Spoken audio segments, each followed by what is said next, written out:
जय हिंद साथियों। CRPF tradesman exam 2023 के जीके जीएस की एक नई वीडियो में आपका बहुत बहुत स्वागत करता हूं।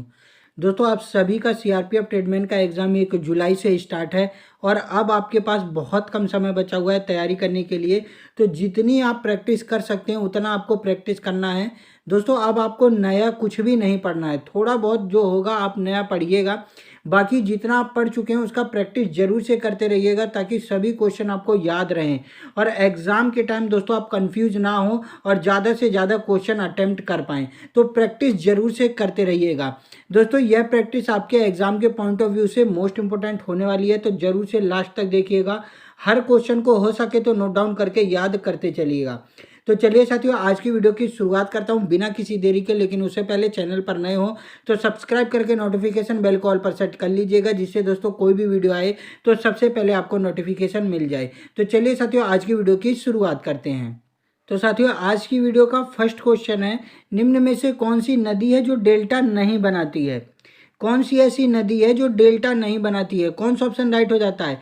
आपके ऑप्शन है कावेरी, ताप्ती, गोदावरी या फिर गंगा। तो दोस्तों, इस क्वेश्चन का राइट आंसर ऑप्शन है बी हो जाता है ताप्ती नदी। ताप्ती नदी भारत की एक ऐसी नदी है जो डेल्टा नहीं बनाती है। दोस्तों, यह भ्रंश घाटी से होकर सीधे अरब सागर में जाकर गिर जाती है, इसलिए दोस्तों इसे डेल्टा बनाने का मौका ही नहीं मिलता है, याद रख लीजिएगा। कावेरी नदी की बात करूं तो याद रख लीजिएगा, दक्षिण भारत की एकमात्र नदी है जिसमें 12 महीनों जल रहता है। क्या दोस्तों? एकमात्र ऐसी नदी है जिसमें 12 महीने जल रहता है दक्षिण भारत की। और दोस्तों, ये सभी चीज़ें आपको याद करते चल रहे हैं जो मैं एक्स्ट्रा आपको बताते चलता हूँ, ठीक है। दूसरी बात करूं गोदावरी नदी की, तो गोदावरी नदी दक्षिण भारत की सबसे लंबी नदी है और दोस्तों इसे वृद्ध गंगा या बूढ़ी गंगा के नाम से भी जाना जाता है। प्राणहिता, मंजरा और प्राणहिता दोस्तों, मंजरा, इंद्रावती, ये सब क्या है? ये गोदावरी नदी की सहायक नदियां हैं, एग्जाम में पूछी जा सकती हैं, जरूर से याद रख लीजिएगा। गंगा की बात करूं तो हिमनद गंगोत्री ग्लेशियर से दोस्तों ये निकलती है गंगा नदी, और भारत की सबसे लंबी नदी गंगा को ही माना जाता है, तो जरूर से याद रख लीजिएगा। चलिए अगला क्वेश्चन देखते हैं। अगला क्वेश्चन है, भारत की बाह्य आसूचना संस्था अनुसंधान एवं विश्लेषण स्कंद रो की स्थापना कब हुई थी? कौन सा ऑप्शन राइट हो जाता है दोस्तों? तो इस क्वेश्चन का राइट आंसर ऑप्शन सी हो जाता है 1968। 1968 में दोस्तों रॉ की स्थापना हुई थी, याद रख लीजिएगा। RAW दोस्तों रॉ, आपने देखा होगा कई पिक्चरों में आपको इसका नाम देखने को मिला होगा रॉ का। तो इसकी स्थापना दोस्तों कब की गई थी? 21 सितंबर 1968 को, याद रख लीजिएगा। इसके अध्यक्ष कौन है? तो वर्तमान में दोस्तों इसके अध्यक्ष है सामंत गोयल। कौन है दोस्तों? सामंत गोयल वर्तमान में इसके अध्यक्ष हैं, याद रख लीजिएगा। और मुख्यालय की बात करूं तो रॉ का मुख्यालय दोस्तों न्यू दिल्ली में है। कहां पर है? नई दिल्ली में दोस्तों इसका मुख्यालय है, जरूर से याद रख लीजिएगा। चलिए अगला क्वेश्चन देखते हैं। अगला क्वेश्चन है, भारत में विश्वविद्यालय की शिक्षा की समस्या का अध्ययन करने और रिपोर्ट देने के लिए सैडलर आयोग को नियुक्त किया गया था। यानी सैडलर आयोग कब आया था? तो दोस्तों इस क्वेश्चन का राइट आंसर ऑप्शन डी हो जाएगा 1917। 1917 ईस्वी में सैडलर आयोग आया था। कलकत्ता विश्वविद्यालय की शिक्षा की समस्याओं को निपटने के लिए दोस्तों ME सैडलर, क्या दोस्तों याद रख लीजिएगा नाम, ME सैडलर की अध्यक्षता में एक आयोग बनाया गया था जिसे सैडलर आयोग कहा जाता है। और इस सैडलर आयोग में 2 भारतीय सदस्य थे, ये भी याद रख लीजिएगा। एक थे डॉक्टर आशुतोष मुखर्जी और दूसरे थे डॉक्टर जैनुद्दीन बर्मी। कौन दोस्तों? डॉक्टर जैनुद्दीन बर्मी। और सैडलर आयोग की सिफारिश पर ही, याद रखिएगा, सैडलर आयोग की सिफारिश पर ही स्कूली शिक्षा को 12 वर्ष के लिए किया गया था और स्नातक की शिक्षा को 3 वर्ष के लिए किया गया था और माध्यमिक शिक्षा बोर्ड का गठन किया गया था। तो सैडलर आयोग के द्वारा ये सब चीजें हुई थी, याद रख लीजिएगा। चलिए अगला क्वेश्चन देखते हैं। अगला क्वेश्चन है, कोपेनहेगन समझौते के अनुसार वर्ष 2005 की तुलना में वर्ष 2030 तक भारत में कितने प्रतिशत कार्बन उत्सर्जन कम करवाने का आश्वासन दिया है? कौन सा ऑप्शन राइट हो जाता है? 2030 तक। तो दोस्तों इस क्वेश्चन का राइट आंसर ऑप्शन सी हो जाता है। 30 से 35% दोस्तों कार्बन उत्सर्जन कम करवाने का आश्वासन दिया गया है कोपेनहेगन समझौते के अनुसार, याद रख लेना है।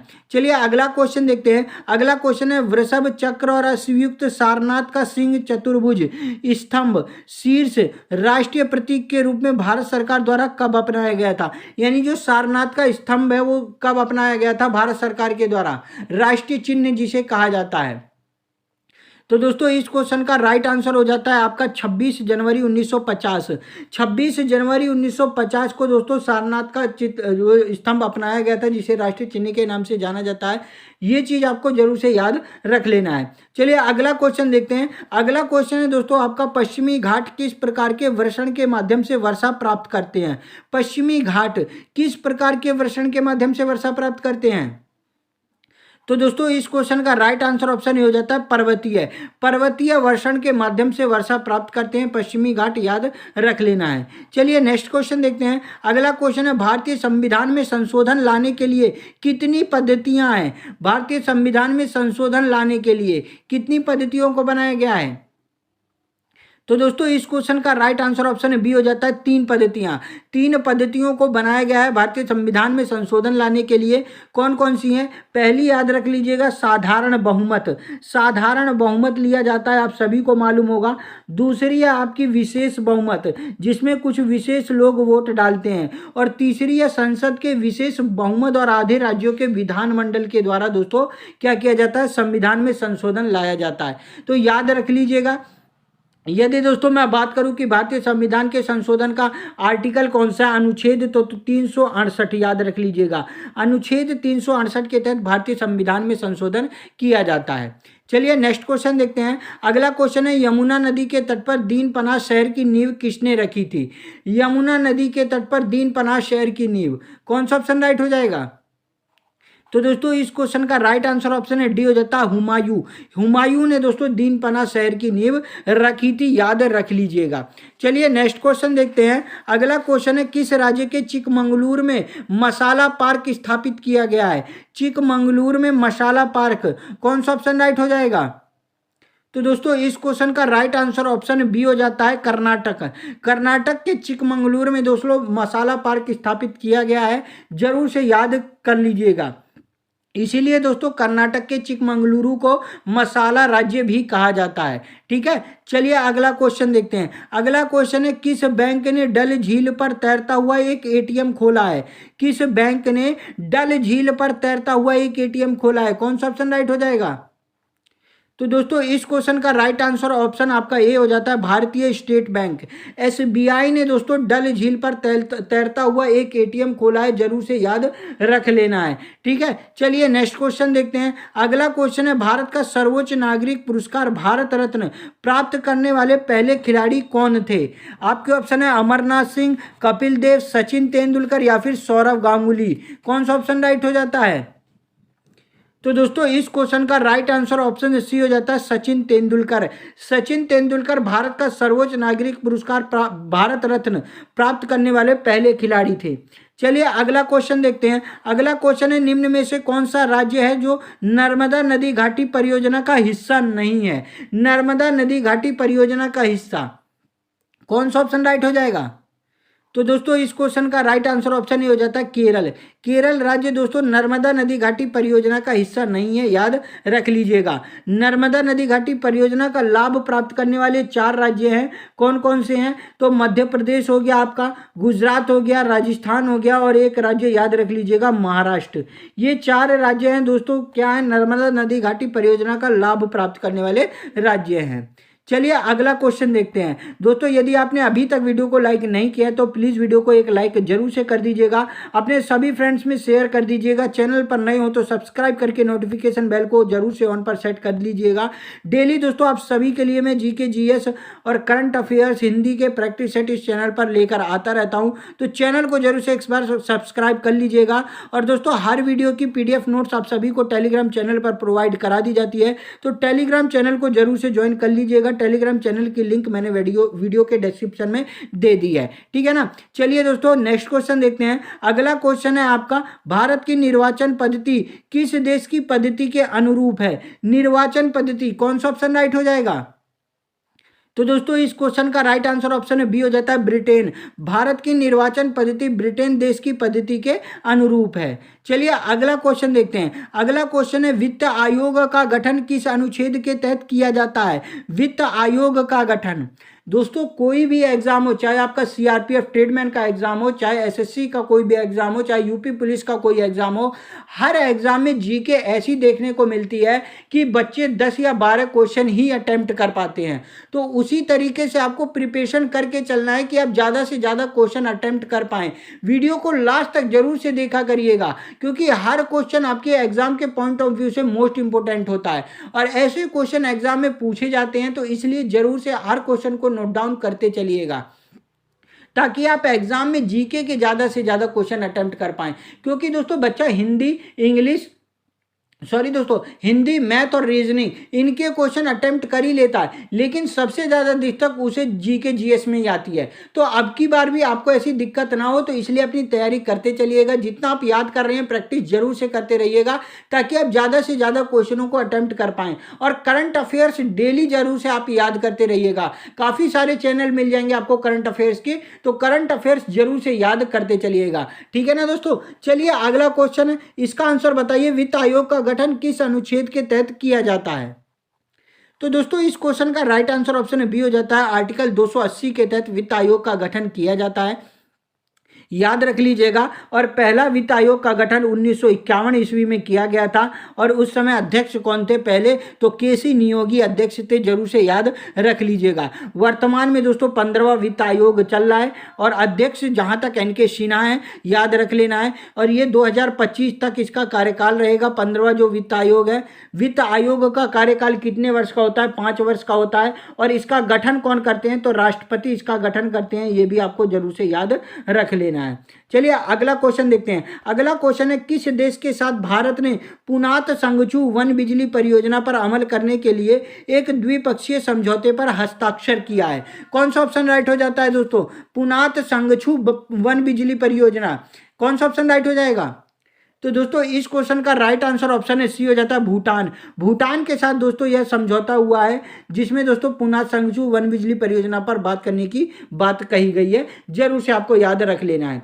चलिए अगला क्वेश्चन देखते हैं। अगला क्वेश्चन है, गांधी जी का दक्षिण अफ्रीका से लौटने के बाद पहला सत्याग्रह आंदोलन कौन सा था? कौन सा ऑप्शन राइट हो जाएगा?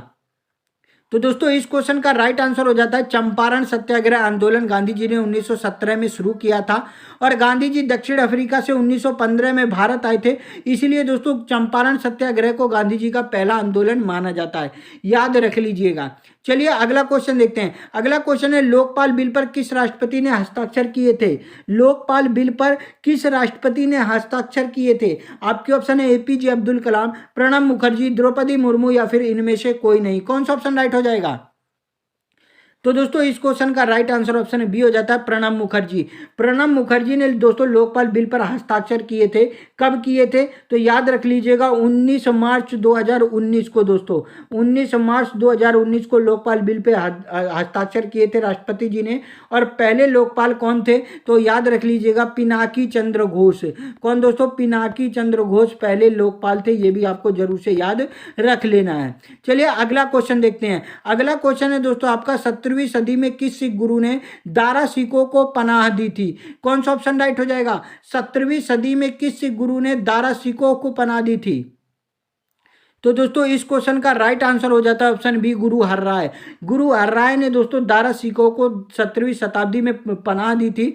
और दारा सिखों की बात करूं तो शाहजहां का बड़ा बेटा, क्या दोस्तों? शाहजहां का बड़ा बेटा का नाम था दोस्तों दारा सिखे, याद रख लीजिएगा। औरंगजेब का बड़ा भाई था। चलिए अगला क्वेश्चन देखते हैं। खाड़ी प्रवाह एक महासागरीय धारा किन महासागरों में होती है? खाड़ी प्रवाह, कौन सा ऑप्शन राइट हो जाएगा? तो दोस्तों इस क्वेश्चन का राइट आंसर हो जाता है आपका ऑप्शन सी, अटलांटिक महासागर। अटलांटिक महासागर में दोस्तों खाड़ी प्रवाह देखने को मिलती हैं, जरूर से याद रख लीजिएगा, ठीक है ना। चलिए नेक्स्ट क्वेश्चन देखते हैं। अगला क्वेश्चन है दोस्तों आप सभी का, किस राज्य ने 2019 में भारतीय खाद्य एवं कृषि परिषद का सर्वश्रेष्ठ औद्योगिक राज्य पुरस्कार जीता था?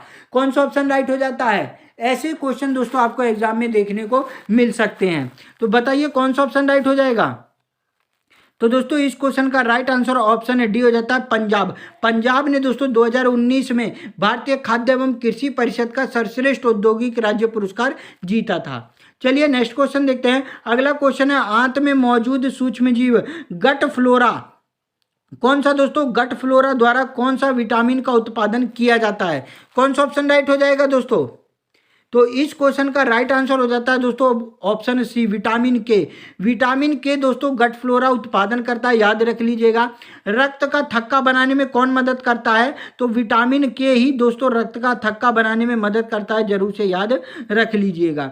चलिए अगला क्वेश्चन देखते हैं। काराकोरम की दक्षिणी सीमा किस भारतीय नदी से बनती है? काराकोरम की दक्षिणी सीमा किस भारतीय नदी से बनती है? तो दोस्तों इस क्वेश्चन का राइट आंसर ऑप्शन ए हो जाता है, गिलगित नदी से। गिलगित नदी से दोस्तों काराकोरम की क्या दक्षिणी सीमा बनती है, याद रख लीजिएगा। और जब यह तिब्बत यानी चीन में जाती है तब इसका नाम कैलाश पर्वत श्रृंखला हो जाता है काराकोरम का, याद रख लेना है जरूर से, मोस्ट इंपोर्टेंट है। और यह ट्रांस हिमालय का हिस्सा है। किस हिमालय का हिस्सा है? ट्रांस हिमालय का हिस्सा है। और इसी पर दोस्तों भारत का सबसे बड़ा ग्लेशियर सियाचिन है, ठीक है। कौन सा है? सियाचिन है, ये भी जरूर से याद रख लेना है। चलिए नेक्स्ट क्वेश्चन देखते हैं। अगला क्वेश्चन है, भारतीय पुलिस सेवा के लिए नियंत्रण प्राधिकरण कौन होता है? खेल मंत्रालय, गृह मंत्रालय, सूचना मंत्रालय या फिर इनमें से कोई नहीं? कौन सा ऑप्शन राइट हो जाता है? भारतीय पुलिस सेवा। तो दोस्तों इस क्वेश्चन का राइट आंसर ऑप्शन बी हो जाता है, गृह मंत्रालय। गृह मंत्रालय दोस्तों नियंत्रण प्राधिकरण होता है, यानी नियंत्रण का काम करता है। और दोस्तों आईपीएस की शुरुआत, भारतीय पुलिस सेवा की शुरुआत कब हुई थी? 1948 में इसकी शुरुआत की गई थी, याद रख लीजिएगा। इसका ट्रेनिंग कहाँ होता है? तो सरदार वल्लभ भाई पटेल पुलिस एकेडमी में इसकी ट्रेनिंग की जाती है। चलिए नेक्स्ट क्वेश्चन देखते हैं। अगला क्वेश्चन है, पेन गंगा किस नदी की सहायक नदियां हैं? तो इसका आंसर मैं आप सभी को बता चुका हूं, ऑप्शन आपका राइट हो जाता है ए, गोदावरी नदी। गोदावरी नदी की सहायक नदियां हैं दोस्तों पेन गंगा, इंद्रावती, प्राणिता, मंजरा।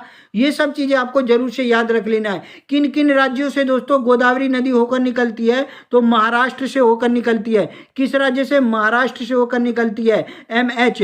उसके बाद दोस्तों मध्य प्रदेश, MP से होकर निकलती है। छत्तीसगढ़ से दोस्तों यह होकर निकलती है। उड़ीसा से होकर निकलती है। आंध्र प्रदेश से होकर निकलती है, याद रख लीजिएगा। बूढ़ी गंगा या वृद्ध गंगा के नाम से इसे जाना जाता है। दक्षिण भारत की सबसे लंबी नदी है दोस्तों, याद रख लेना। और भारत की दूसरी सबसे लंबी नदी गोदावरी नदी को ही कहा जाता है। पहली नदी भारत की मैंने बता चुका हूं आप सभी को, गंगा नदी है, याद रख लीजिएगा। चलिए अगला क्वेश्चन देखते हैं। शताब्दी एक्सप्रेस गाड़ी का नाम किसकी शतवार्षिकी को संबोधित करता है? शताब्दी एक्सप्रेस गाड़ी का नाम, कौन सा ऑप्शन राइट हो जाएगा? तो दोस्तों इस क्वेश्चन का राइट आंसर हो जाता है ऑप्शन बी, पंडित जवाहरलाल नेहरू। पंडित जवाहरलाल नेहरू की जो शतवार्षिकी को संबोधित करता है दोस्तों, शताब्दी एक्सप्रेस का नाम याद रख लीजिएगा। चलिए नेक्स्ट क्वेश्चन देखते हैं। अगला क्वेश्चन है, प्रोजेक्ट टाइगर रिजर्व की शुरुआत कब की गई थी? कौन सा ऑप्शन राइट हो जाता है? टाइगर रिजर्व की शुरुआत। तो दोस्तों इस क्वेश्चन का राइट आंसर ऑप्शन बी हो जाता है, 1973 में प्रोजेक्ट टाइगर रिजर्व की शुरुआत की गई थी। 1972 ईस्वी में दोस्तों भारतीय वन्य जीव अधिनियम आया था और 1973 में प्रोजेक्ट टाइगर शुरू किया गया था। प्रोजेक्ट दोस्तों हाथी, याद रख लेना, 1992 में आया था। 2002 में दोस्तों जैव विविधता अधिनियम लाया गया था। 2009 में दोस्तों डॉल्फिन प्रोजेक्ट लाया गया था। और 2010 में हाथी को विरासत पशु घोषित किया गया था। तो ये सब चीजें आपको याद रख लेनी है। चलिए अगला क्वेश्चन देखते हैं। कालाकोटा थर्मल पावर स्टेशन किस भारतीय राज्य में है? कालाकोटा थर्मल पावर स्टेशन, कौन सा ऑप्शन राइट हो जाएगा? तो दोस्तों इस क्वेश्चन का राइट आंसर ऑप्शन बी हो जाता है, जम्मू कश्मीर में दोस्तों कालाकोटा थर्मल पावर स्टेशन है, याद रख लेना है। चलिए अगला क्वेश्चन देखते हैं। भारत में पहली जनगणना कब हुई थी? भारत में पहली जनगणना कब हुई थी? तो दोस्तों इस क्वेश्चन का राइट आंसर ऑप्शन सी हो जाता है, 1872 में लॉर्ड मेयो के शासनकाल में पहली जनगणना हुई थी। दोस्तों इस क्वेश्चन को लाने का मेरा मकसद ये था क्वेश्चन एग्जाम में अगर ये आपसे पूछे कि भारत में पहली जनगणना कब हुई थी, और दोस्तों आपको 1872 और 1881 दोनों ऑप्शन देखने को मिले, तो आपको 1872 के साथ जाना है। लेकिन यदि आपसे पूछे कि भारत में पहली बार नियमित रूप से जनगणना कब हुई थी, तो 1881 के साथ आपको जाना है। याद रख लीजिए ना, लॉर्ड रिपन के शासनकाल में नियमित रूप से जनगणना 1881 में कराई गई थी। जरूर से याद रख लेना है, ऐसे क्वेश्चन एग्जाम में पूछे जाते हैं। और 2011 की जनगणना एग्जाम में पूछे कि 2011 की जनगणना कौन सी भी जनगणना है, तो 15वीं जनगणना है, याद रख लीजिएगा। और जनगणना दोस्तों हर 10 वर्ष बाद होती है। कितने वर्ष बाद होती है? 10 वर्ष के बाद जनगणना होती है, जरूर से याद रख लेना है। चलिए अगला क्वेश्चन देखते हैं। अगला क्वेश्चन है, कौन सी मिट्टी चाय बागानों के लिए सही होती है? आपके ऑप्शन है काली मिट्टी, लावा मिट्टी, अम्लीय मिट्टी, या फिर इनमें से कोई नहीं। कौन सी मिट्टी चाय बागानों के लिए सही होती है? तो दोस्तों इस क्वेश्चन का राइट आंसर ऑप्शन सी हो जाता है, अम्लीय मिट्टी। अम्लीय मिट्टी दोस्तों चाय बागानों के लिए सबसे सही मिट्टी होती है, याद रख लेना है। और चाय सबसे ज़्यादा उत्पादन कहाँ होता है? असम में। कहाँ पर होता है दोस्तों? असम में होता है। यदि विश्व की बात करूं तो विश्व में दोस्तों चीन, आपको याद रख लेना है, चीन सबसे ज़्यादा उत्पादन चाय का करता है। भारत सेकंड नंबर पे आता है। और भारत की राज्य की बात करूं तो असम आपको याद रख लेना है। टैमी चाय उद्यान एग्जाम में पूछा जाता है, टैमी चाय उद्यान कहाँ पर है? तो याद रख लेना सिक्किम राज्य में है। और चाय के लिए जीआई टैग किस राज्य को मिला है? तो पश्चिम बंगाल को मिला है। ये भी जरूर से याद रख लेना है, ठीक है ना। चलिए अगला क्वेश्चन देखते हैं। अगला क्वेश्चन है, प्रियदर्शी के नाम से किस शासक को जाना जाता है? प्रियदर्शी के नाम से किस शासक को जाना जाता है? कौन सा ऑप्शन राइट हो जाएगा? तो इसका आंसर दोस्तों आप सभी को कमेंट करके बताना है, ये आप सभी के लिए HW है। अगर वीडियो अच्छी लगी होगी तो एक लाइक जरूर से कर दीजिएगा, अपने सभी फ्रेंड्स में शेयर कर दीजिएगा। चैनल पे नए हो तो सब्सक्राइब करके नोटिफिकेशन बेल को ऑल पर सेट कर लीजिएगा, डेली दोस्तों जीके जीएस करंट अफेयर्स और हिंदी के प्रैक्टिस सेट देखने के लिए। और दोस्तों आप सभी के लिए मैं एक और बात बता दूं, मैंने एक कार्टून चैनल भी शुरू किया है जिसमें मैं कार्टून वीडियो अपलोड करता हूं। यदि दोस्तों आप सभी को कार्टून वीडियो देखना पसंद हो तो एक बार उस चैनल पर जरूर से जाइएगा, कार्टून वीडियो देखिएगा और बताइएगा कमेंट करके कि आपको वीडियो कैसी लगी, ठीक है ना। और कार्टून चैनल की वीडियो मैंने दोस्तों वीडियो के डिस्क्रिप्शन में दे दी है, उसकी लिंक, तो जरूर से एक बार जाके कार्टून वीडियो को देखिएगा। तो चलिए दोस्तों मिलता हूं नेक्स्ट वीडियो में, तब तक के लिए जय हिंद जय भारत दोस्तों।